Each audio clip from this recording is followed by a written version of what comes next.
إن الحمد لله نحمده ونستعينه ونستغفره ونعوذ بالله من شرور أنفسنا ومن سيئات أعمالنا. من يهده الله فلا مضل له ومن يضلل فلا هادي له. وأشهد أن لا إله إلا الله وحده لا شريك له وأشهد أن محمدا عبده ورسوله. Indeed, all praise is due to Allah, and as such we should praise Him, seek His help, and seek refuge in Him from the evil which is within ourselves and the evil which results from our deeds. For whomsoever Allah has guided, none can misguide, and whomsoever Allah has allowed to go astray, none can guide. And I bear witness that there is no God worthy of worship but Allah, and that Muhammad sallallahu alayhi wasallam is the last messenger of Allah.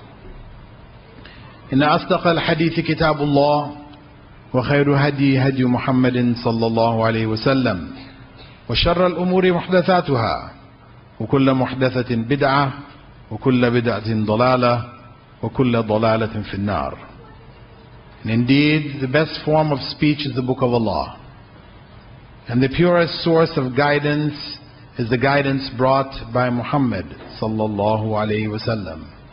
And the worst of all affairs are innovations in religion, for every innovation in religion is a cursed innovation, a source of misguidance leading ultimately to the hellfire.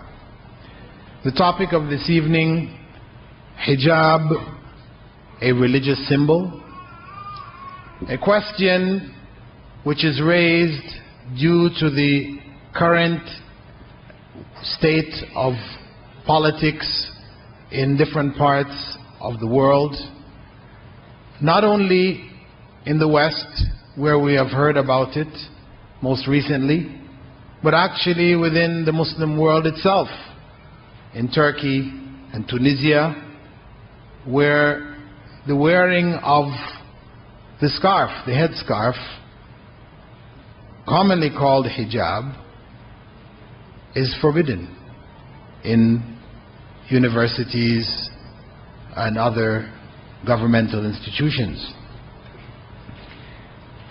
The point that I would like to address this evening is that when one takes a practice out of context, it will appear strange. It is natural that it will appear strange. So to the Western eye, this idea that women should cover their beauty, cover themselves, appears to be something strange, something which is going against the flow of globalization, modernization, technological development, and everything else. The reality, of course, is that for us to understand the hijab, we have to look at it within the context of the religion of Islam itself. A religion which governs all aspects of life. It is not something which a person practices one day a week. It's the personal and individual decision of the individual person, but it is the way of life of a whole society, a way of life which Islam teaches was revealed by God, first and foremost with the creation of the first human being on this earth, Adam, and his wife Eve,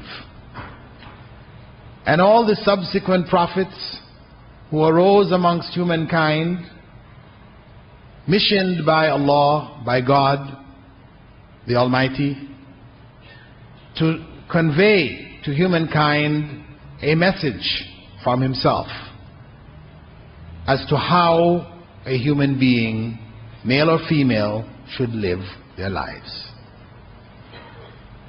This way of life, which God taught the prophets, and the prophets conveyed to the various peoples to whom they were sent, this way of life is known in Arabic as Islam, submission to to the will of God. We believe as Muslims that there was only one religion which was revealed by God. He did not reveal a variety of different religions, so people follow different beliefs and different practices and are at odds with each other. No. God is not the author of confusion. He wants people to be guided to live the way for which He created them. So that religion, which is a comprehensive way of life, has a legacy which we can see today in various parts of the world. That legacy is a legacy of modesty, one which appears in the story of Adam and Eve. When they disobeyed God, became aware of their nakedness, their first instinct was to cover themselves, to cover their nakedness, the private parts of their body. They sought to cover it. And this is a part of the religion of God, as manifest even till today in the scriptures of other major religions, as well as in the icons and the images that we can see in various parts of the world. The West, which currently raises the biggest objection to hijab, when one looks in Christian tradition, one finds all of the images where the mother of Jesus, the women around Jesus are portrayed wearing hijab. And even when one looks at the garments, even of some of the other ancient societies, whether Egypt or Greece, etc., though they did go through periods of laxity and nakedness, you will still find a basic core of covering the body parts in a modest way. So modesty in general, when we go throughout the world, is a part and parcel of human society. That people should cover elements of their bodies. And if we look at the actual definition of modesty, according to Webster's 20th Century Dictionary, it states, not displaying one's body. That is the fundamental meaning of modesty. Not displaying one's body. This continues in some sects of Christianity, like the Amish and the Mennonites. Their women are completely covered. Women and men. They cover themselves up. Their heads are covered. It may not be in the form of hijab, but they cover in a kind of a bonnet, etc., which they cover their heads. And this can be found in the scripture, in Corinthians, in the writings of Paul, where he says, every woman who prays or prophesies with her head uncovers dishonors her head. It is as though her head were shaved. If a woman does not cover her head, she should shave her hair off. And if it is a disgrace for a woman to have her hair cut off, then she should cover her head. And we know the tradition in Roman Catholicism of nuns wearing their garment known as the nun's habit, which covers her in such a way that were it not for the particular style in which they're covered, one would have to say she is covered like a Muslim. Hijab, wearing hijab. So when we look at the issue of a woman covering herself in what is referred to as hijab, and we should know that the term hijab, though it is currently understood to mean just a scarf, that the headscarf in Arabic is really called khimar. And this is mentioned in the Quran as well as in the Sunnah, where women are told to bring their headscarves over their bosoms to cover their bosom areas, so that their chest areas would not be exposed. Because the wearing of a head garment was known in Arabia. People did wear it. But they wore it in such a way that it was to the back and their chest areas were exposed. They didn't have buttons and things, so necks were cut and body parts tended to be exposed. So the Quran instructed that the headscarves would be brought over the bosoms and they would be covered. Where we do find the term hijab in the Quran, it refers to a barrier between the salt waters and the fresh waters. We find it also referring to a veiling for the wives of the Prophet, may God's peace and blessing be upon him, so that none would see them, because they were not permitted to marry anyone after the Prophet, so that no feelings etc. would develop. They were veiled from the public except for their relatives. However, the term hijab, it, as I said, has come to refer to the headscarf. So the headscarf is only an element of hijab. And really, the concept of hijab involves covering a woman completely. According to most scholars, it is except for face and hands. According to some scholars, it is also including the face. But covering her completely when she's outside of her home, as well as covering her from males who she could marry within her home. Because the hijab, although people are commonly looking at it as being just the outer garment that is worn when they go outside, when a woman goes outside, but also within the home itself. If she's in the home and she has, for example, a brother-in-law, I mean, she must veil herself from him. She cannot appear in a way which would expose her body, whether in the form of dress which is revealing, etc., in front of such individuals. She has to treat that individual who is a brother-in-law, but whom she can marry, just as any other person on the street, with regards to veiling herself, maintaining a veil. A veil which is physical, in the sense that her body should be covered, but it is also a veil which is emotional, in that she hides her emotions. She does not expose her emotions when she speaks with people who are marriageable people. She speaks to them in a business-like way, not in a seductive way, with a lilting voice, etc. This is part of hijab, you could say, from an emotional perspective. And even on an intellectual level, she should also maintain her hijab from the perspective that she is conscious of the importance of modesty. She understands the principles behind the covering, that it is not just a cultural hand-me-down, which she does because her mother, female relatives, did it in her place, in her tribe, in her nation, or whatever, they do it. But she does it because she has understood that it is a requirement from God. It is done with an understanding. And she understands from a religious perspective that when she wears her hijab, she is worshipping God with it. So it is a means of worshipping.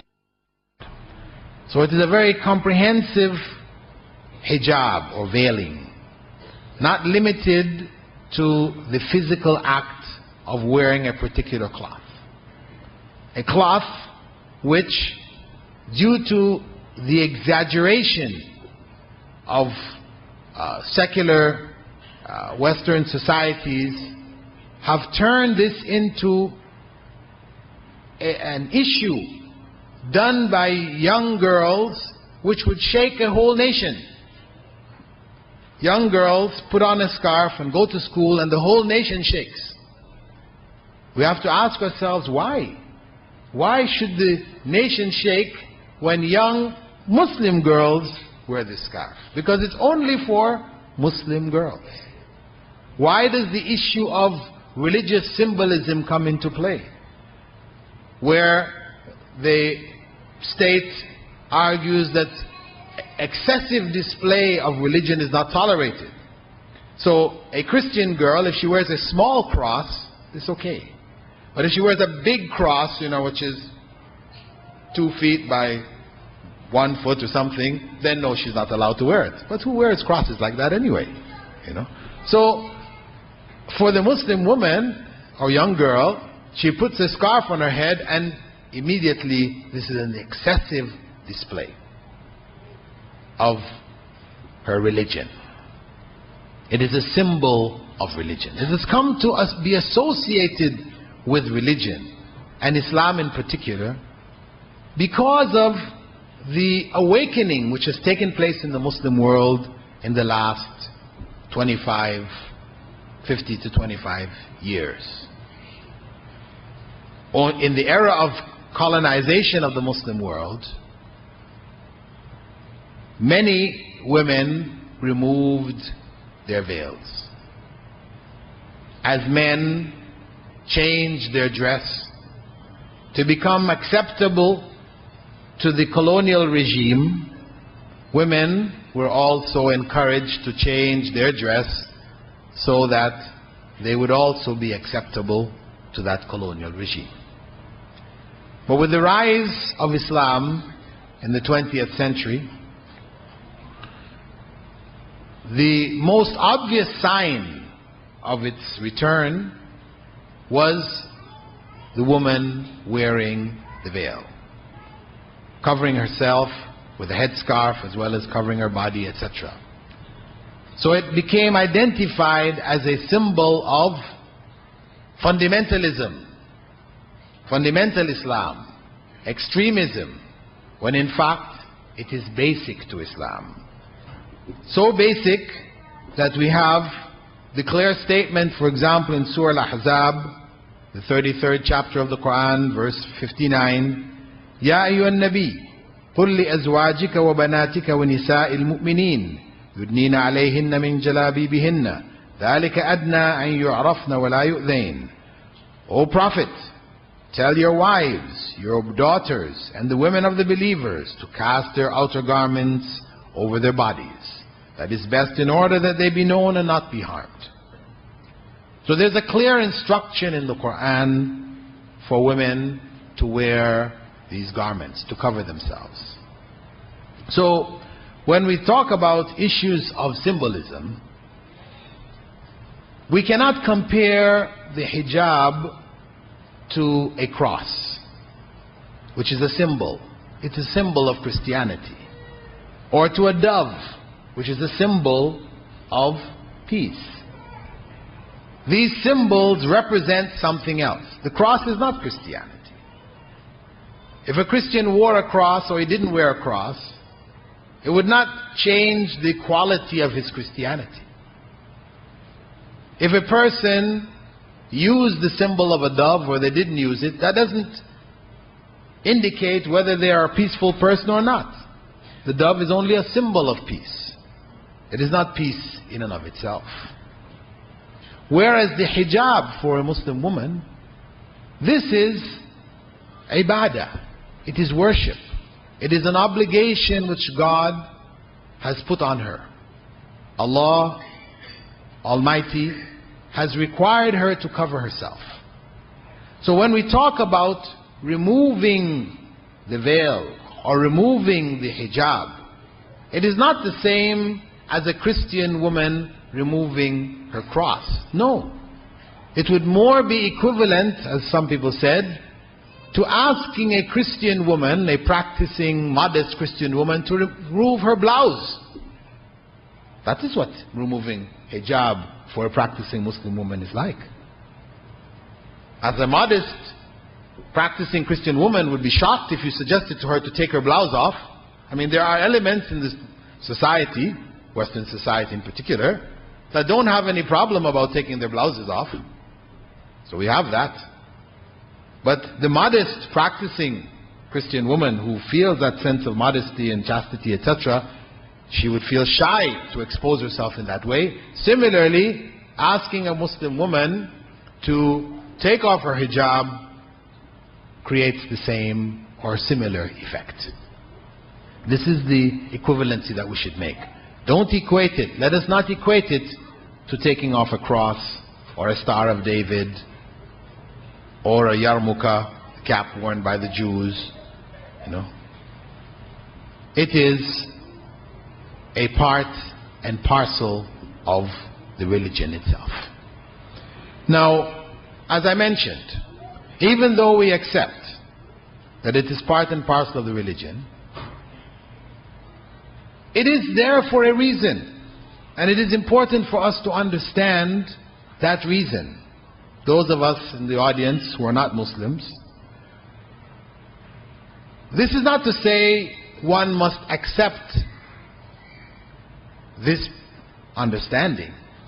At least one should be clear that there is a rationale, there is a reason behind it, which has nothing to do with oppression of women, which is how it is normally portrayed in the media, especially after Afghanistan, as a means of galvanizing forces against that Muslim state.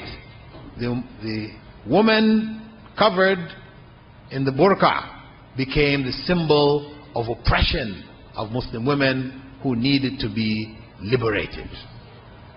And Oprah Winfrey, the big figures, female figures in the American movie industry, etc., they galvanized the support of the feminists, etc., to try to liberate and educate Muslim women. This was the cause that they were driven and excited about.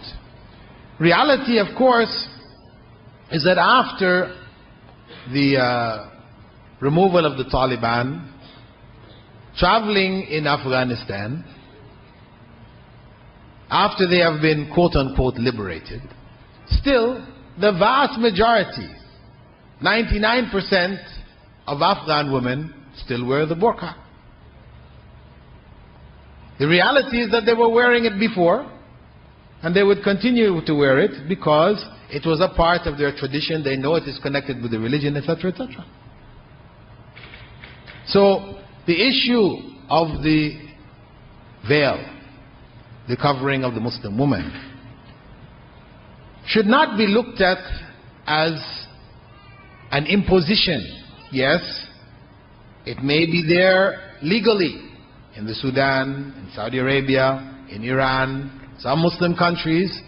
It is a part of the law of the country that women cover themselves, and in fact that is Islamic law. So it is not an extreme element amongst Muslims who would wish to require it according to state law. It is according to Islamic law. And every country, every society has dress codes. Even in the most liberated of Western societies, women and men are required to maintain a certain minimum of dress in public. Yes, some do allow in limited areas, nudist parks, nudist colonies, nudist beaches, etc. We do find this element there, but in general in society, people are not allowed to walk without any clothing down the main streets. Yes, we do find it in India. There are elements amongst the Hindu priests who believe that the highest way of worshipping God is to go back to one's natural state. So they do walk. You will find in certain parts of India where these priests will come walking into town. They usually stay out in the outskirts in their hermitages or whatever, but they do come in from time to time walking down the main streets stark naked. No. But this is unusual. This says something about Hinduism. But anyway, it is not the norm in most societies. Right? Most parts of the world, people do have dress codes which they're obliged to follow. The fact that Islam sets the dress code at the hijab level, one needs to understand what are the principles behind it.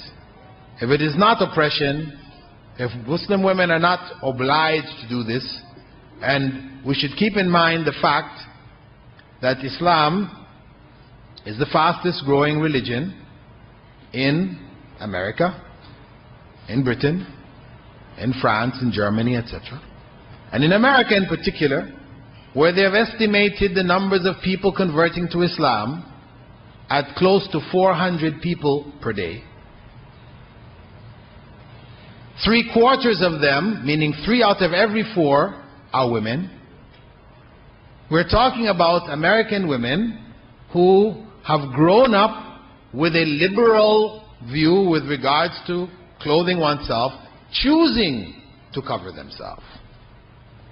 So were it oppression, it should become evident in the context of America and Britain and these other Western countries.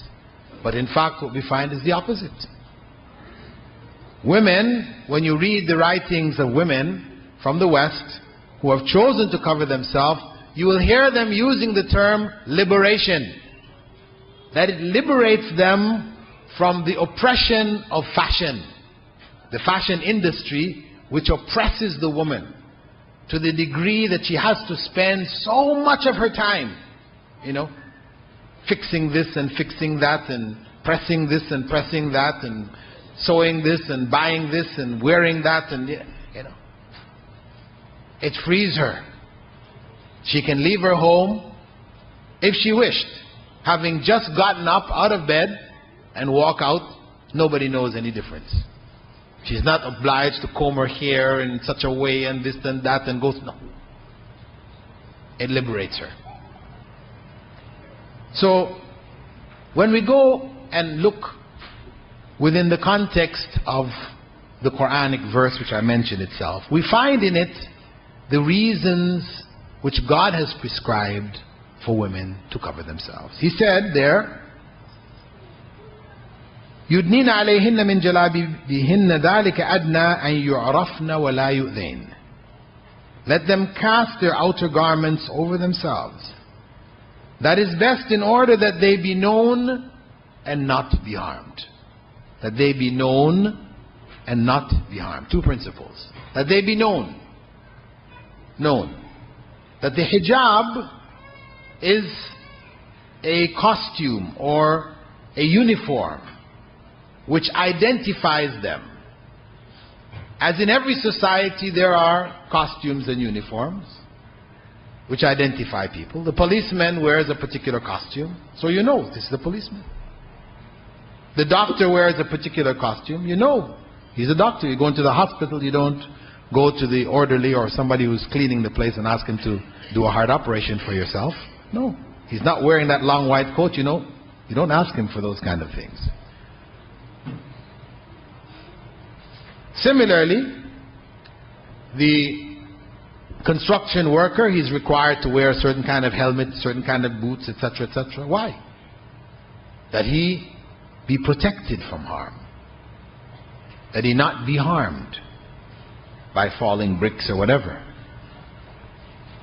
So, what you find is, in general, there are a variety of uniforms people wear to either identify themselves or to protect themselves from harm, or both.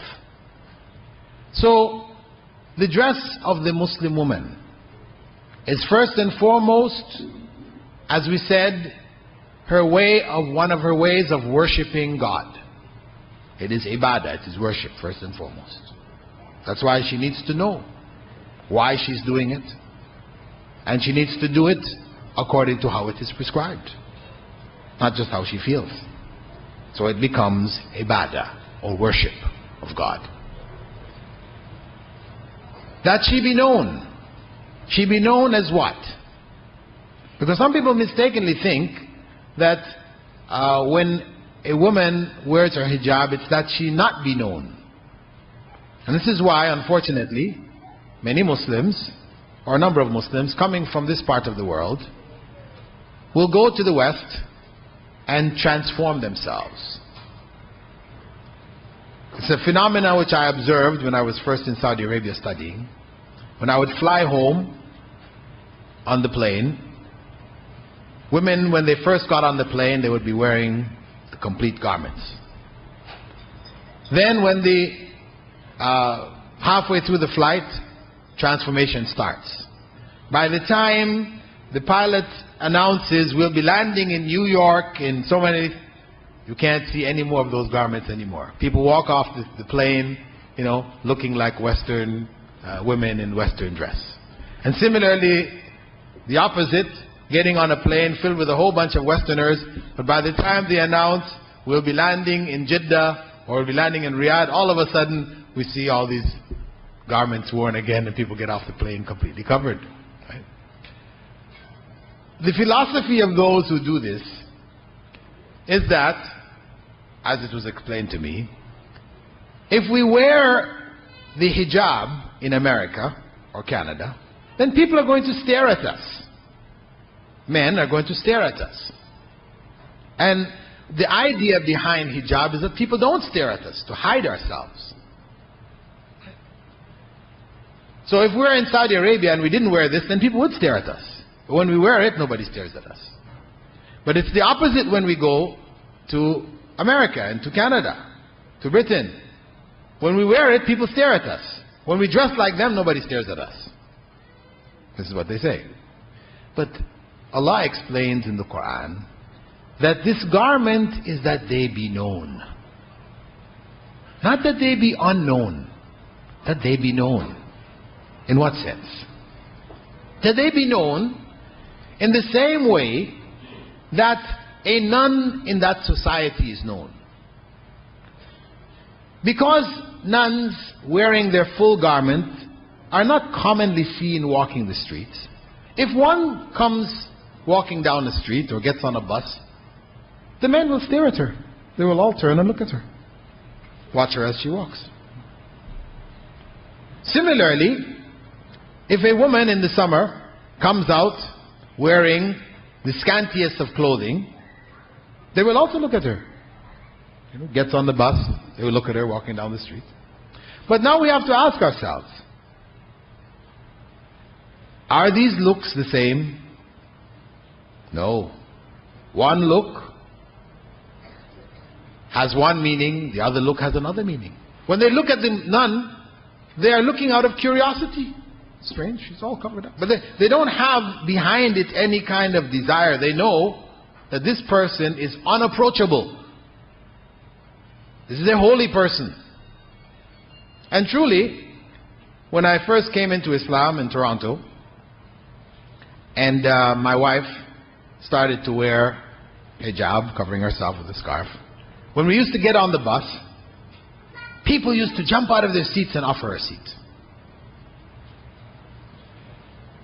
They thought that she was some kind of, nun. And some people even asked her, what order of nuns do you belong to? So there was this respect. And that basically, when a Muslim woman wears her hijab, this is the kind of respect that she is seeking. That people, males in particular, would not offer, would not approach her in a sexual way, in a way which is unacceptable Islamically. No. If they have to deal with her, they deal with her in a business-like fashion. As a person, not as a sexual object. Which is the sad state of females in general in the West. In Western society. They have become sexual objects. They are used to sell products. If you want to sell the latest Corvette, what do you do in your ad? Do you talk about how big the tires are? How fast it goes? How long it takes to go from 0 to 60? The size of the engine? That may be there in small writing. But the message, when they show that image in the magazine, is a red Corvette with a woman lying on top of it in a bikini. This is the message. You want to sell your Corvette? This is how you sell it. Any car, any product, you sell it using the female body. So Islam rejects this. This is unacceptable. This is dishonorable. This is exploitative. No, a woman should be honored, held in an honored position, and not turned into a sexual object. So her dress is a fashion statement that she is not to be treated in that way. She makes a clear statement to the society around her. Similarly,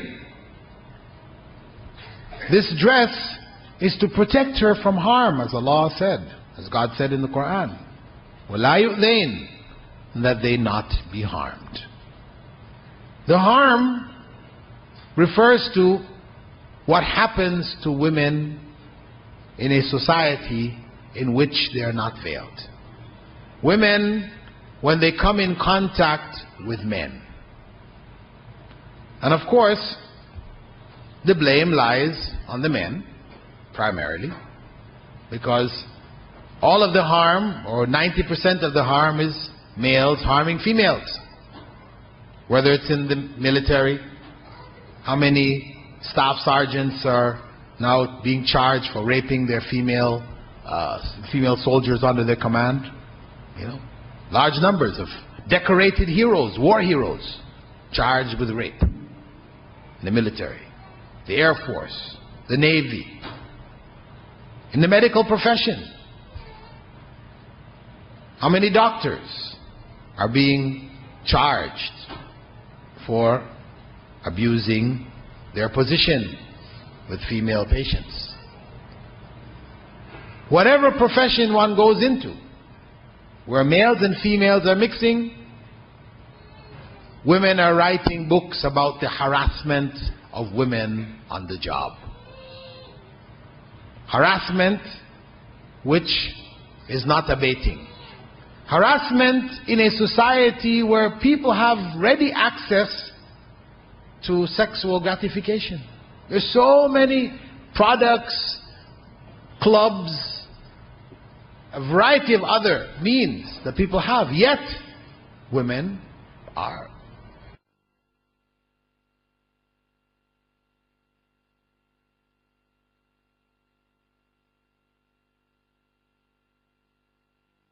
law books that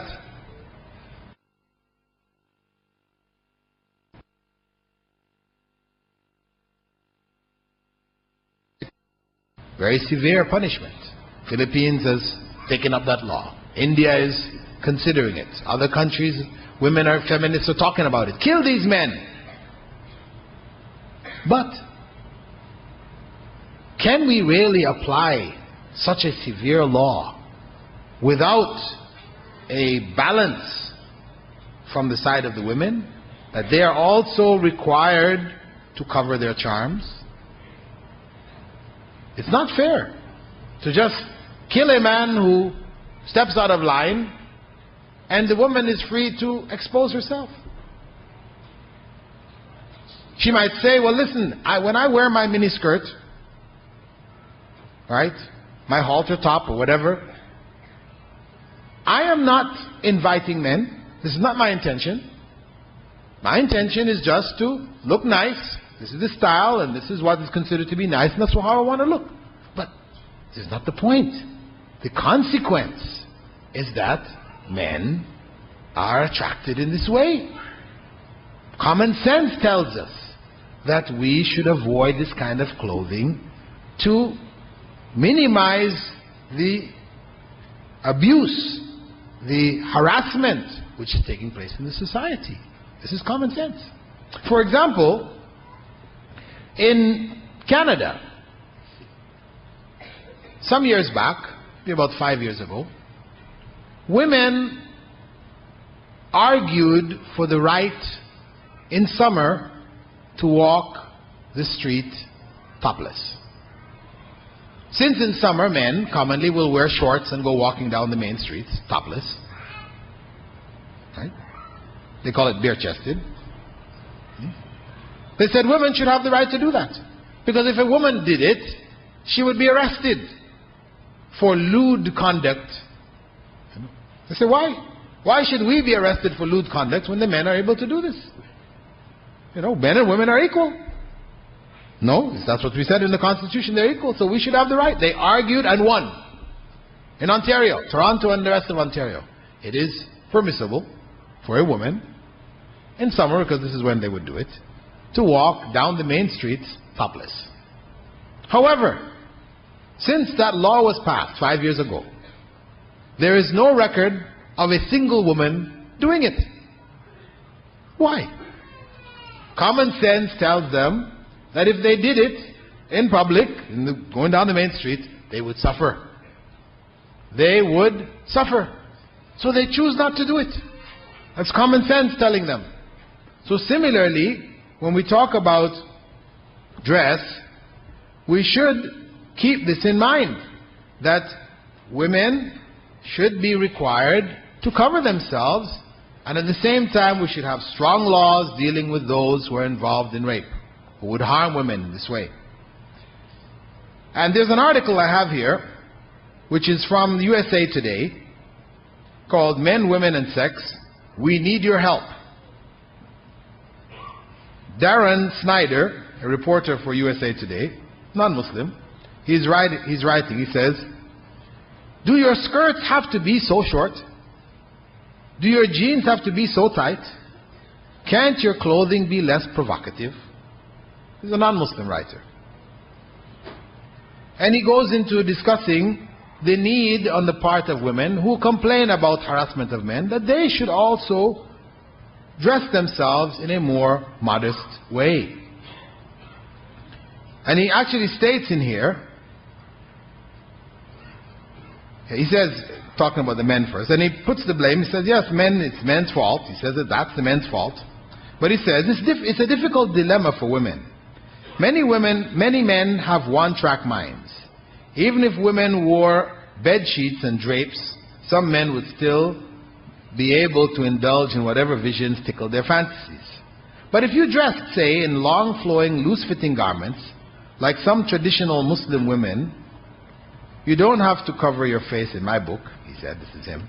It would be easier on men trying to overcome the entrenched notion of man as a sexual hunter-gatherer.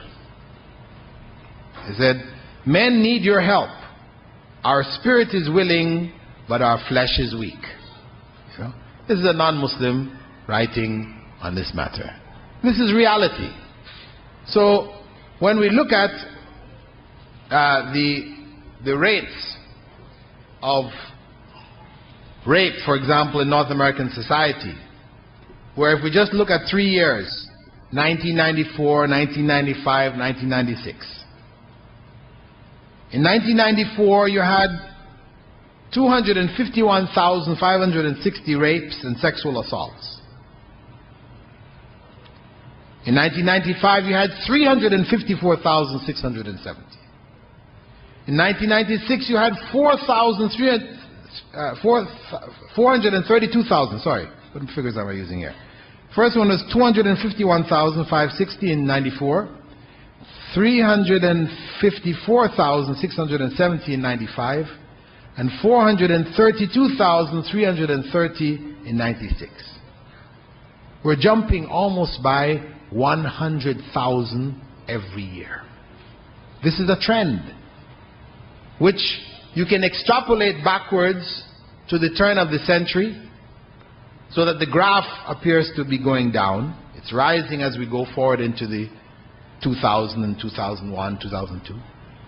If we look at that graph, and we look at the graph for women's clothing from the turn of the century, where women used to go bathing in full dresses in America, women went bathing in full dresses. And men even covered themselves completely.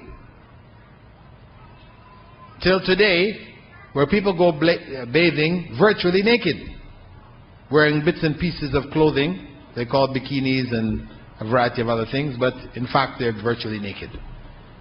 You see a graph going in the opposite direction, going from fully dressed to fully undressed. Rapes going from few to many. There is a correlation. Yes, there are figures which have to do with rape, and yes, that it tends to happen amongst those people who are in the families, etc. It's not that the strangers are fewer, but even amongst the strangers, I'm just saying that the rate of strangers committing rape is on the rise. And if we put rape aside and just go, and the figures they have in America, they said every minute 5 women are raped in America. Every minute 5 women are raped in America. Leaving those figures aside, just go to the harassment. The reality is that harassment is on the increase. So, harm is directed at women in a very obvious way. Islam prescribes the hijab, the garment to protect the woman, and also to identify her in the society. It is not a means of oppression, though some people might oppress with it. I'm not saying that that does not occur somewhere in the world, that there are some people oppressing with a hijab, as people may oppress with virtually anything. But as a basic principle in the religion of Islam, it is not a principle of oppression, but one of protection and identification. It is one in practice of liberation for the woman, as we said, from the oppression of the fashion industry. And if we look at the goals of dress in general in Muslim society, we find that the first goal is the covering of the private parts. Second is the protection from the elements. And third is beautification and attraction. Primary is covering the private parts. Secondary, protection from the elements. And thirdly, beautification.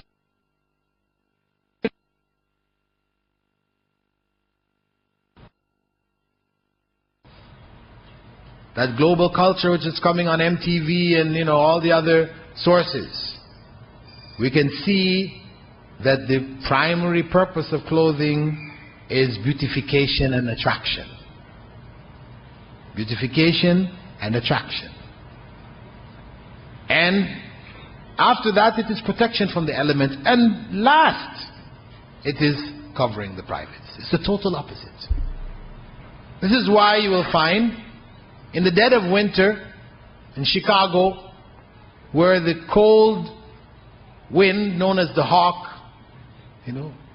rips through you, at 20, 30 degrees below zero, you shiver just thinking about it. You will find women walking out in miniskirts in the dead of winter. How? What is the intent here? Obviously, it is attraction of the opposite sex. Well, the woman might say, as I said, it's just style. But the bottom line, the fashion industry is geared towards attraction. That is the goal. So, Islam seeks to bring all of these principles under control. It's a part of a system. And this system actually does not exclude men. The system actually does not exclude men. There is hijab for men too. No, they're not required to wear the scarf, the khimar, but they are required to cover their bodies primarily between the navel and the knee. That is the minimum. Should be covered in a loose garment. which does not form and shape the private parts and expose it. That is the requirement. Unfortunately, many men today in the Muslim world, while being very vigilant to ensure that their women are properly covered, will leave their homes improperly covered. They will wear garments which in fact expose their private parts. Garments which they wouldn't accept for their wives, their daughters, etc. But they're wearing it themselves. And this is something that men also need to keep in mind. So, in summing up the topic, hijab. Hijab, as it faces the secular system which is now being globalized. Secularism which seeks to remove religion from all elements of government and public policy. Which says basically religions are all the same. You can follow whichever one you wish, but don't use it as a symbol. Don't symbolize it in public, schools, etc. This global culture which is coming finds in front of it the Islamic culture. There's a clash, head-on clash. Islamic culture which requires that a woman cover herself. This is a part of the religion. Yes, some Muslims may be lax, not practice it properly in different parts of the world. But as a whole, the Muslim nation recognizes that this principle of modesty is a part and parcel of the religion.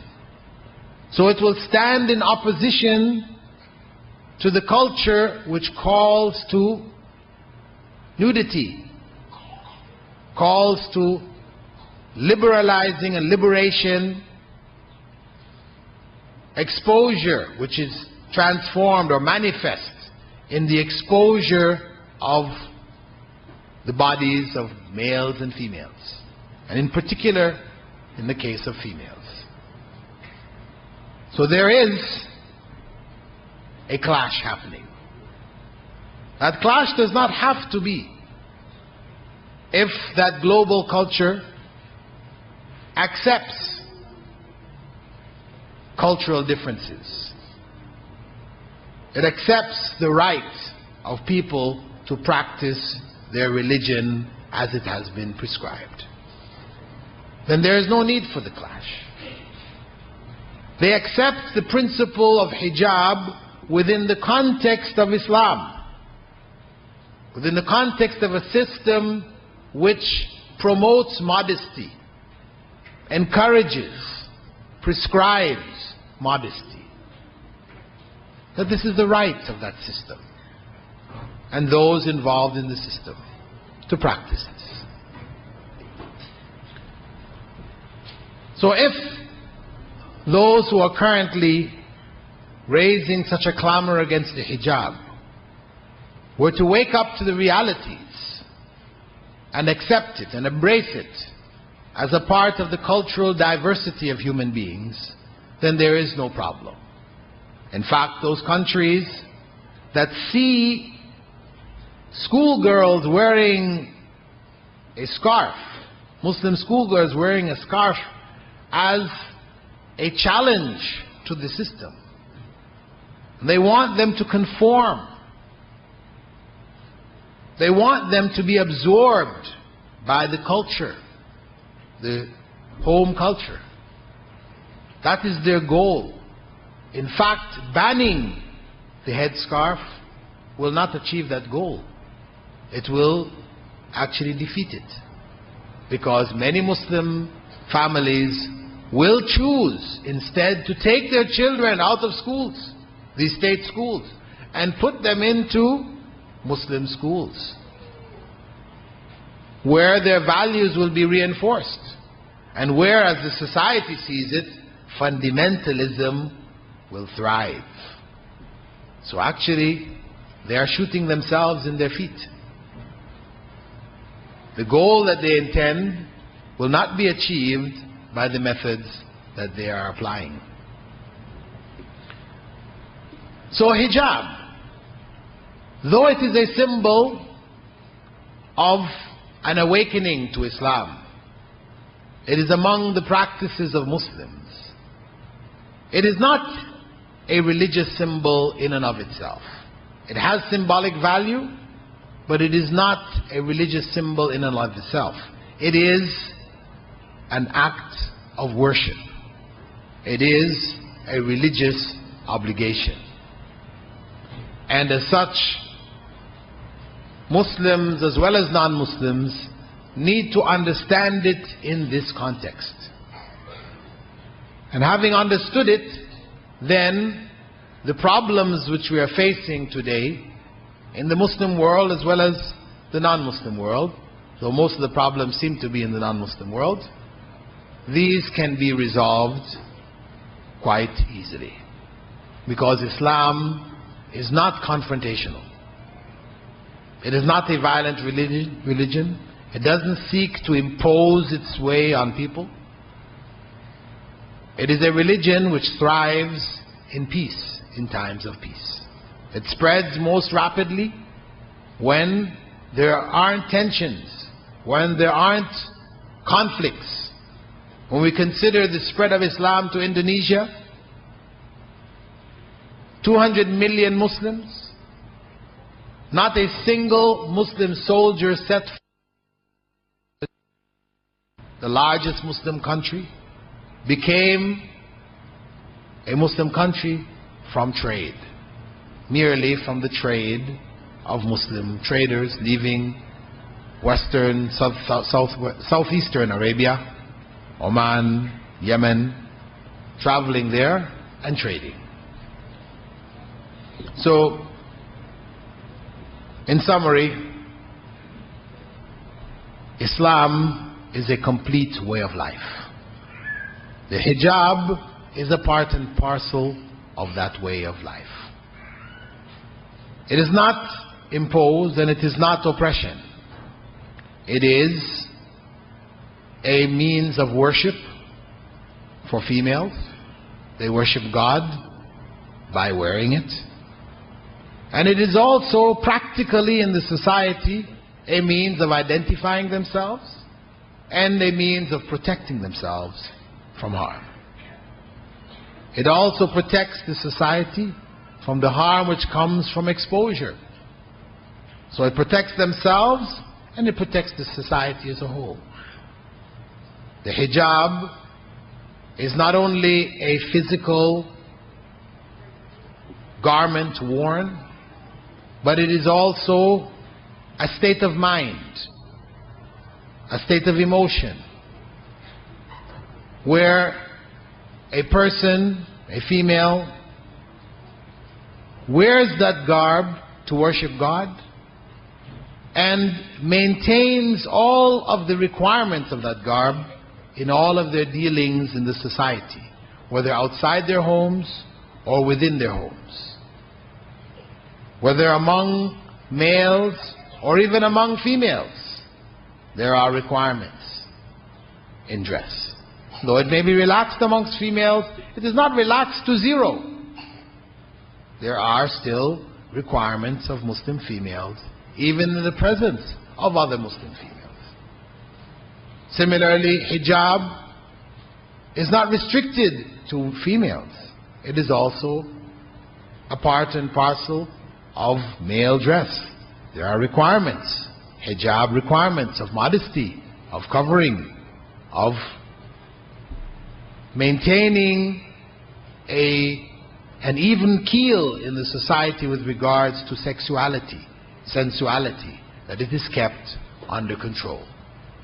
Though today, from a Western perspective, when one thinks of the veil and hijab, the image which comes up in many people's minds is that of the 1001 Nights, the harem, the women, belly dancers.